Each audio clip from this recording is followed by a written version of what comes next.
Hello guys, நீங்கள் பார்த்துறது இனிமேட்லஸ் தமிழ். இந்த வீடியோவில் நம்ம என்ன பார்க்க போறோம்னா, டிவைன் அசென்ஷன் அப்படிங்கிற மன்னோட 110வது எபிசோடோட எக்ஸ்ப்ளனேஷன் தான் பார்க்க போகிறோம். இதுக்கு முன்னாடி போட்ட 180 சாப்டரோட எக்ஸ்ப்ளனேஷன் பார்க்காதீங்க, பார்த்துட்டு வந்துருங்க. அப்போ தான் இந்த சாப்டரோட எக்ஸ்ப்ளனேஷன் புரியும். சரி வாங்க வீடியோக்குள்ள போகலாம். போன எபிசோடோட லாஸ்ட்ல என்ன நடந்திருக்குன்னா, நம்ம ஹீரோவும் அந்த ஜாக்சனை அசால்ட்டாக தோக்கடிச்சிட்டு அவங்ககிட்ட இருக்க குயிக் ஸ்டெப் அப்படிங்கிற டைமண்ட் கார்டு டெக்னிக்கே வாங்கியிருப்பான். அப்புறம் அந்த அகமது தான் ஜாக்சனை செட்டப் பண்ணி ஹீரோ அட்டாக் பண்ண வச்சதெல்லாம் தெரிஞ்சு அந்த அகமதை கலாய்ச்சி முடிச்சுட்டு வீட்டுக்கு போகும்போது விக்டோரியா வந்து உன்னோட ஃப்ரெண்ட் இல்ல உன்னோட லவ்வர் லோலாவை இன்னைக்கு ஃபுல்லா பார்த்திருக்க மாட்டியே, ஏன்னா அவ பிளாக் ஃபாரஸ்ட்டுக்கு போயிருப்பா, நீ போய் அவளை காப்பாத்தலனா செத்துருவா அப்படின்னு இருப்பா.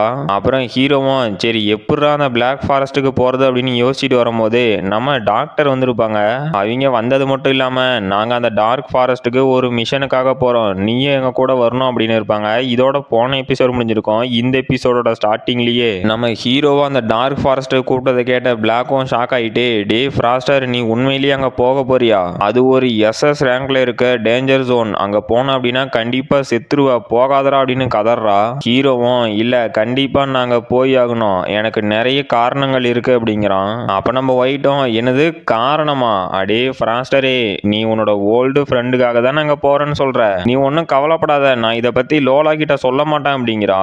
ஹீரோவும் அவ பேசுறத சீரியஸாவே எடுத்துக்காம சரி பிளாக்கு, நான் ட்ரைனிங் ரூமோட சாவியை அவங்ககிட்ட கொடுத்துட்டு போறேன், நான் இல்லையே அப்படின்னு நீங்க சோம்பேறித்தனமா இருக்கக்கூடாது, நான் திரும்பி வந்து பார்க்கும் போது அட்லீஸ்ட் ஒரு 4th ஆர்டர் வாரியராவது மாறி இருக்கணும் அப்படிங்கிறான். இதை கேட்ட நம்ம ஒயிட்டும் கெர்லோஸும் ஷாக் ஆயிட்டு ஏன்டா டே நீ இதுக்கு எங்களை இப்பயே கொண்டுட்டு போயிடலாம் அப்படின்னு கெர்லோஸும் கதறான். அப்புறம் நம்ம வாத்தியாரும் கதறிக்கிட்டு என்னது நீ அந்த எஸ்டயர் டேஞ்சர் ஜோனான டார்க் ஃபாரஸ்ட்டுக்கு போக போறியா? டே ஃப்ராஸ்டரே என்னால கண்டிப்பா இதை அலோவ் பண்ண முடியாது அப்படிங்கிறாரு. ஹீரோவும் அட வாத்தியாரே கொஞ்சம் ரிலாக்ஸ் ஆகுங்க, நீங்க பதட்டப்படுற அளவுக்குலாம் இங்க ஒன்றும் இல்லை, நான் செகண்ட் இயர் ஸ்டூடெண்ட்ஸோட தான் போக போறேன், வர 5 பேருமே 6th ஆர்டர் வாரியர்ஸ் அப்படிங்கிறான். வாத்தியாரும் இல்லடா ஃப்ராஸ்டர், நீ என்னதான் சேஃபா போயிட்டு வந்துடும் அப்படின்னு சொன்னாலும் என்னால இதை அனுமதிக்க முடியாது, அந்த டார்க் ஃபாரஸ்ட்டுக்கு போறதுக்கு நானே பயப்படுவேன், ஸோ உன்னோட உயிரை பணைய வைக்கிற அளவுக்கு நான் ரிஸ்க் எடுக்க விரும்பல அப்படிங்கிறாரு. ஹீரோவும் யோ ப்ரொஃபஸரே என்ன போக விட மாட்டேன் அப்படின்னா லோலாவை மட்டும் எதுக்கு அமுச்சுட்டான்னு கேட்கறான். அவரும் இது எப்படா உனக்கு தெரிஞ்சுன்னு ஷாக் ஆயிட்டு இல்லடா ஃப்ராஸ்டர், லோலாவோட கண்டிஷன் ரொம்பவே யூனிக், ஏன்னா டைரக்டா டீனுகிட்ட இருந்து ஆர்டர் வந்துச்சு, என்னால அதை ரிஜெக்ட் பண்ண முடியாது அப்படிங்கிறாரு.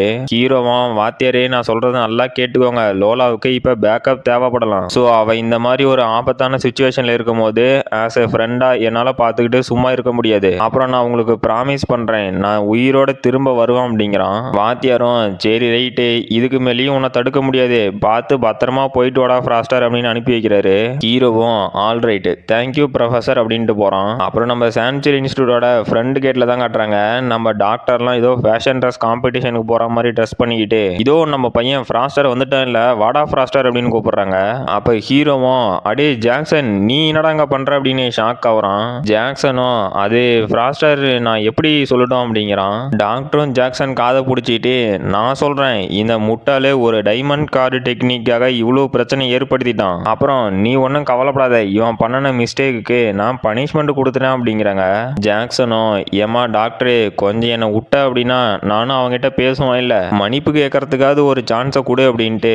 டே ஃப்ராஸ்டரே என்னை மன்னிச்சிரு, நம்ம டாக்டரே என்னோட பழைய ஃப்ரெண்டு, அவங்களுக்கு நீ ரொம்ப நெருக்கமானவன் அப்படின்னு எனக்கு தெரியாம போயிருச்சு, நான் உனக்கு இப்ப ப்ராமிஸ் பண்றேன் இதுக்கு மேலேயும் இந்த மாதிரி எந்த ஒரு பிரச்சனையும் நான் உனக்கு கொடுக்க மாட்டேன், ஸோ இனிமே நாம ஒரு நல்ல ஃப்ரெண்ட்ஸா இருக்கலாம்னு நினைக்கிறேன் அப்படின்னு கை கொடுக்குறான். ஹீரோவும் நீ ஒன்றும் கவலைப்படாதடா, நாம கண்டிப்பா ஃப்ரெண்ட்ஸா இருக்கலாம், பாஸ்ட் எல்லாம் மறந்துடலாம், அதான் அந்த டைமண்ட் கார்டு டெக்னிக்கை நான் எடுத்துட்டேன்ல அதுக்கும் இதுக்கும் ஈக்குவலா போயிருச்சு அப்படிங்கிறான். ஜாக்சனும் அந்த டைமண்ட் கார்டு டெக்னிக்கை அகமது தான் கொடுத்தான் அப்படின்னு உனக்கும் தெரியும்னு நினைக்கிறேன் அப்படிங்கிறான். அப்புறம் ஒரு ஸ்பேஸ்ஷிப் வருது. டாக்டரும் சரி வாங்கடா நம்ம கிளம்பலாம், எதா இருந்தாலும் ஸ்பேஸ்ஷிப்ல ஏறிட்டு பேசிக்கலாம் அப்படின்ட்டு கூப்பிடுறாங்க. அப்புறம் அந்த ஸ்பேஸ்ஷிப் அஷூர் சிட்டி அப்படிங்கிற ஒரு இடத்துக்கு வந்திருக்கு. அப்புறமேட்டுக்கு நம்ம டாக்டரும் டே ஃப்ராஸ்டரே நம்ம சான்சுரி இன்ஸ்டியூட்ல இருந்து ஏதாவது ஒரு சீனியர் ஸ்டூடெண்ட்ஸ் இந்த டார்க் ஃபாரஸ்ட்டுக்கு மிஷனுக்காக வரும்போது அந்த ஸ்டூடெண்ட்ஸ் ரொம்பவே கன்வீனியன்ட்டா போயிட்டு வரணும் அப்படிங்கிறதுக்காக இந்த ஏர்ஷிப்பையே வாங்கிட்டானுங்க. அப்புறம் இந்த அஷூர் சிட்டியோட பார்டர்ல தான் அந்த டார்க் ஃபாரஸ்ட் இருக்கு. அப்புறம் அந்த டார்க் ஃபாரஸ்ட்டுக்குள்ள இருக்க கிளைமேட் எப்படி இருக்கும் அப்படின்னா போக போக ப்ளூ ஜோன்ல இருந்து அப்படியே டார்க்கா மாறிக்கிட்டு போகும். சரி ஓகே நாம இப்ப கிளம்பலாம், திரும்ப எல்லாம் உயிரோட வருண்டா அப்படிங்கிறாங்க. அப்புறம் நம்ம டீம் இருக்கிறத அங்க பார்த்த சோல்ஜர்ஸும் இன்னொருத்தன்ட்ட போய் சார் மறுபடியும் அந்த சான்சுரி இன்ஸ்டியூட்டை சேர்ந்தவனுங்க வந்திருக்கானுங்க அப்படிங்கிறான். அவனும் என்னது மறுபடியும் சான்சுரி சான்ச்சுரி இன்ஸ்டியூட்டை சேர்ந்தவனுங்களா?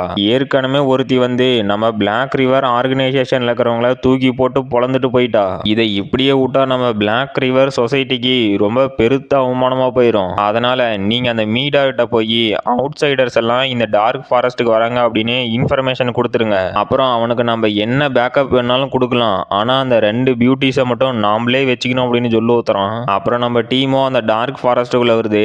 டாக்டரும் இப்போதான் அந்த டவுன்ல மார்னிங்கா இருந்துச்சு, ஆனா இந்த ஃபாரஸ்ட்டுக்குள்ள ஈவினிங்கா தெரியுது. இது போக போக டென்ஸா போய்கிட்டே இருக்கு, எல்லாம் கேர்ஃபுல்லா வாங்கடா அப்படின்ட்டு போறானுங்க. அப்ப ஹீரோவும் இங்க யாரோ இருக்காங்க அப்படிங்கிறான். ஜாக்சனும் என்னோட ஷீல்டு ஆர்புக்குள்ள வந்துருங்க, அவனுங்களால நம்மள தொட கூட முடியாது. ஆனா இப்ப நம்மள அட்டாக் பண்றவனுங்க முதல்ல யாரு, எதுக்காக நம்மள அட்டாக் பண்றானுங்கன்னு தெரிஞ்சுக்கணுமே அப்படிங்கிறான். டாக்டரும் டே ஜாக்சன், நீ ரொம்ப கான்பிடண்டா இருக்க, உன்னோட ஆர்பு ஷீல்டு இந்த லேசரை ரொம்ப நேரம் தாக்கு பிடிக்காது. அப்புறம் அவனுங்க வெளியே வருவானுங்க அப்படின்னு நம்ம வெயிட் பண்ணிட்டும் இருக்க முடியாது. ஸோ இப்போ என் ஆட்டத்தை ஆரம்பிக்கிறான் அப்படின்னு பட்டர்ஃப்ளை டான்ஸ் அப்படின்னு அவங்க கையில் இருக்க 2 விசிறி மாதிரியான வெப்பனை தூக்கி போடுறாங்க. அப்புறம் ஹீரோவும் அவனோட பங்குக்கு விங்ஸ் ஆஃப் 100 டெக்னிக்கை வச்சு அட்டாக் பண்ணுறான். மீதி இருக்கவனுங்களும் அவனுங்களோட டெக்னிக்கை வச்சு அட்டாக் பண்ணிட்டு அங்கே ஒளிஞ்சிட்டு இருந்த எல்லாத்தையும் வெளியே வர வச்சிட்டானுங்க. டாக்டரும் ஓ, மறைஞ்சிக்கிட்டு இருந்த எலிங்க இப்போ வெளியே வந்துருச்சா, சரி இவனுங்களை கொல்ல வேண்டியதுதான் அப்படிங்கிறாங்க. ஹீரோவும் அப்படியா, அப்படின்னா முதல்ல இவனுங்களை நான் தான் கொல்லுவேன் அப்படின்னு எக்ஸ்பீரியன்ஸை கெயின் பண்ணுறதுக்கு ஒடியாரான். அப்போ அங்கே இருக்க அசாசினோ என்னோட லேசர் கிட்ட இருந்தே உன்னால தப்பிக்க முடியாதுன்னு அட்டாக் பண்ணுறான். ஹீரோவும் அதுல இருந்து அசால்ட்டாக டாஜ் பண்ணிக்கிட்டு அடே குழந்தை, அந்த கிராவிட்டி சேம்பர்ல இருக்க 6 மடங்கு லேசர் அட்டாக்கை கம்பேர் பண்ணும்போது உன்னதுலாம் ஒன்றுமே இல்லை, இப்போ பாரு இதை நான் சீக்கிரமாக முடிக்கிறேன் அப்படிங்கிறான். அந்த அசாசினோ யாரா இந்த பொடி பையன், பார்க்கறதுக்கு ரவுண்டு இருந்துக்கிட்டு என்னோட எல்லா அட்டாக்லேருந்தும் தப்பிக்கிறான், இவன் ஒன்றும் நார்மலான ஸ்டூடெண்ட் இல்லை அப்படின்னு அவனோட வெப்பனை எடுத்து அட்டாக் பண்ணுறான். ஹீரோவும் அவனோட டியான் கிங் ஸ்பேர்ஸ்மேன்ஷிப்பை வச்சு அவனை அடிச்சு பறக்க விட்டுட்டு விராத்ஃபுல் ரெயின்ஸ்டார்ம் அப்படின்னு அவன் கதையை முடிச்சிட்டான். டாக்டரும் டே ஃப்ராஸ்டரே, உன்னோட சண்டை எனக்கு ரொம்ப பிடிச்சிருக்குடா அப்படிங்கிறாங்க. ஹீரோவும் ஏமா டாக்டரே, இவ்வளோ டேஞ்சரான சுச்சுவேஷன்ல சண்டை போட்டுட்டு இருக்கும் போது தான் என்ன பாராட்டணுமா, இது ரொம்பவே ஆக்குவடா இல்லையே அப்படின்னு ஷாக் ஆகுறான். அப்புறம் நம்ம ஜாக்சனும் அங்கே இருக்கவனுங்களை போட்டு பொழந்து தள்ளுறான். இதை பார்த்து அந்த அசாசின்ஸும் ஷாக் ஆகிட்டு யாரா இவனுங்க, நம்ம எல்லாத்தையும் ஏதோ பொம்மையை வச்சு விளையாடுற மாதிரி போட்டு துவைச்சு தள்ளுறானுங்க, சரி யாரும் பயப்படாதீங்கடா, நம்மளோட ரீஇன்ஃபோர்ஸ்மெண்ட் சீக்கிரமாவே வந்துடும் அப்படின்னு மனசை தேத்திட்டு இருக்கானுங்க. டாக்டரும் என்னது ரீஇன்ஃபோர்ஸ்மெண்டா, அவனுங்க வர வரைக்கும் நீங்க உயிரோட இருப்பீங்களான்னு பார்க்கலான்ட்டு வராங்க. அங்க இருக்க அசாசின்ஸ் எல்லாம் கதறிக்கிட்டே டேய் எங்க பக்கத்துல வந்தீங்க உங்க எல்லாத்தையும் கொன்னுருவோம் அப்படின்னு மிரட்டுறானுங்க. அப்புறம் அந்த பிளாக் ரிவர் சொசைட்டி அப்படின்னு பேசிட்டு இருந்தவனோட டீமை காட்டுறாங்க. அங்க இருக்க ஒருத்தனும் சார், நாங்க மீடாவோட சேர்ந்து 10 பேர்த்த அந்த சான்ச்சுரி இன்ஸ்டியூட்டை சேர்ந்த ஸ்டூடெண்ட்ஸை சமாளிக்கிறதுக்காக அமுச்சு வச்சிருக்கோம், அவங்க அந்த பேட்டில் ரொம்பவே பிஸியா இருக்காங்க அப்படிங்கிறான். அந்த ஹெட் மாதிரி இருக்கவனும் ஓ அப்படியா, சரி ஒன்றும் கவலைப்பட தேவையில்ல, அவனுங்க அதை பார்த்துப்பானுங்க அப்படிங்கிறான். அப்போ அந்த அசாசினோ அது வந்து சார், நான் சொல்ல வந்ததே வேற, நம்ம மீடா ரீஇன்ஃபோர்ஸ்மெண்ட்டுக்காக ரெக்வஸ்ட் பண்ணியிருக்காரு அப்படிங்கிறான். இதை கேட்ட அந்த பச்சை மடையினும் டென்ஷன் ஆகிட்டு என்னடா சொல்ற, போயும் ஒரு ஸ்டூடெண்ட்ஸா அவனுங்களால சமாளிக்க முடியல, அப்புறம் எதுக்குடா நம்மளோட பிளாக் ரிவர் சொசைட்டில வந்து ஜாயின் பண்ணியிருப்பானுங்க, பேசாம போய் பேபி சிட்டிங் வேலையை பார்க்க வேண்டியது தானே, சரி இந்த கதையை அப்புறம் வச்சுக்கலாம், அவனுங்களை ஒரு 10 நிமிஷம் வெயிட் பண்ண சொல்லு அப்படிங்கிறான். அசாசினோ சார், அது வந்து அவனுங்களுக்கு இன்னும் 1 நிமிஷம் தான் மீதி இருக்கா அப்படிங்கிறான். இதை கேட்ட அந்த பச்சை மடையினும் ஷாக் ஆகிட்டு என்னது 1 நிமிஷம் தானா, சரி இமீடியட்டா போய் அவனுக்கு ஹெல்ப் பண்ணலாம் அப்படின்ட்டு போறானுங்க. அந்த அசாசினோ சார், நம்ம வைஸ் பிரசிடென்ட்ட இதை பத்தி இன்ஃபார்ம் பண்ணிடுவோமான்னு கேட்குறான். பச்சை மண்டைனோ எனது வைஸ் பிரசிடென்ட்டை இன்ஃபார்ம் பண்றியா, என்னான்டா சொல்லுவேன், 4-5 ஸ்டூடெண்ட்ஸ் வந்தானுங்க, அவனுங்க எங்களை அடிச்சு துவைச்சதுல நாங்க அழுதுகிட்டு உட்காந்துட்டு இருக்கோம், எங்களை வந்து காப்பாத்துக்க நான் கூப்பிடுவேன், அடே முட்டாள், நாம அந்த ஸ்டூடெண்ட்ஸோட கதையை முடிச்சோட்டி அவருக்கு நோட்டிஃபை பண்ணிக்கலாம் அப்படின்ட்டு நாம முதல்ல போய் அந்த சான்ச்சுரி இன்ஸ்டியூட்டை சேர்ந்தவங்களோட கதையை முடிச்சு நம்ம ஆளுங்களோட உயிரை காப்பாற்றலாம், வைஸ் பிரசிடென்ட் வந்தா நமக்கு என்னதான் ஹெல்ப்பாகவே இருக்கும் அப்படின்னாலும் அவரு முதல்ல நம்மளை தான் கொல்லுவாரு, அதனால வாடா சீக்கிரம் போகலாம் அப்படின்ட்டு போறானுங்க. கைஸ் எல்லாத்துக்கும் ஹாப்பி பொங்கல். அப்புறம் நேற்று ஏன்டா வீடியோ போடல அப்படின்னு கேட்டால் எனக்கு கொஞ்சம் ஒர்க் இருந்துச்சு கைஸ், ஸோ நீங்கள் புரிஞ்சுப்பீங்கன்னு நினைக்கிறேன். சரி ஓகே, இதோட இந்த எபிசோட் முடிஞ்சு போச்சு. இந்த வீடியோ பிடிச்சிருந்துச்சு, நம்ம மறக்காம லைக் பண்ணுங்கள், ஷேர் பண்ணுங்கள், சப்ஸ்கிரைப் பண்ணுங்கள். நம்ம அடுத்த வீடியோவில் பார்க்கலாம்.